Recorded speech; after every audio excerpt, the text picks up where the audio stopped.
हरियाणा के मुख्यमंत्री नायब सिंह सैनी ने प्रदेश भर के सभी उपायुक्तों को निर्देश दिए हैं कि अपने अपने क्षेत्रों में छठ महापर्व के अवसर पर श्रद्धालुओं के लिए बेहतरीन से बेहतरीन व्यवस्था सुनिश्चित की जाए।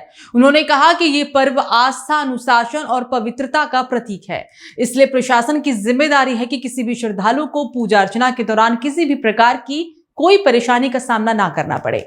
मुख्यमंत्री ने अधिकारियों को स्पष्ट निर्देश दिए हैं कि छठ घाटों की सफाई, पेयजल की पर्याप्त व्यवस्था, प्रकाश की समुचित सुविधा, सुरक्षा प्रबंध और वाहनों की पार्किंग जैसी व्यवस्थाओं में कोई भी कमी नहीं रहनी चाहिए। इसके अलावा उन्होंने यातायात विभाग को निर्देशित किया है कि भीड़भाड़ वाले इलाके में विशेष ट्रैफिक प्लान तैयार किया जाए ताकि श्रद्धालुओं को आने जाने में दिक्कत ना हो। मुख्यमंत्री ने यह भी संकेत दिया कि ये स्वयं गुरुग्राम में आयोजित छठ महापर्व के कार्यक्रम में शामिल हो सकते हैं। मुख्यमंत्री के इस संभावित दौरे को देखते हुए प्रशासनिक मशीनरी पूरी तरह सक्रिय हो गई है। सभी संबंधित विभागों, नगर निगम, जल विभाग, बिजली विभाग और पुलिस प्रशासन को निर्देश दिया गया है कि वो मिलकर एक समन्वित योजना के तहत काम करें। हरियाणा के एनसीआर क्षेत्र जैसे गुरुग्राम और फरीदाबाद में बड़ी संख्या में पूर्वांचल के लोग रहते हैं। यहां लोग मूल रूप से पूर्वी उत्तर प्रदेश, बिहार और झारखंड के ही हैं, जहां छठ महापर्व बड़े उत्साह और श्रद्धा के साथ मनाया जाता है।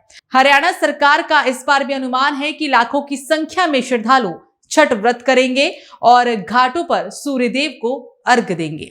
गुरुग्राम और फरीदाबाद में ही 50 से भी अधिक छठ घाटों की तैयारी चल रही है। इन घाटों पर नगर निगम के द्वारा विशेष सफाई अभियान भी चलाया जा रहा है। निगम कर्मचारियों को निर्देश दिए गए हैं कि घाटों की मिट्टी को समतल किया जाए, आसपास के कूड़े कचरे की पूरी तरह सफाई की जाए और जल भराव की कोई स्थिति ना बने।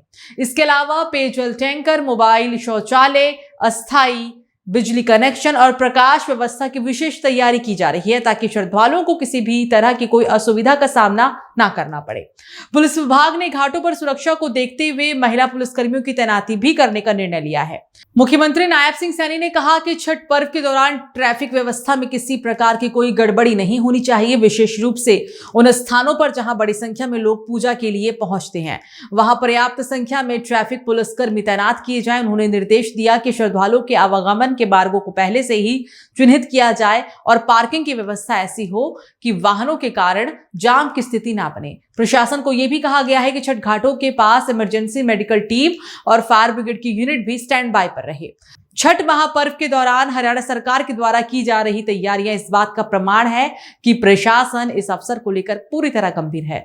मुख्यमंत्री नायब सिंह सैनी की सक्रिय निगरानी और अधिकारियों को दिए गए सख्त निर्देशों से उम्मीद है कि इस बार छठ पूजा शांतिपूर्वक, स्वच्छ और व्यवस्थित माहौल में संपन्न होगी।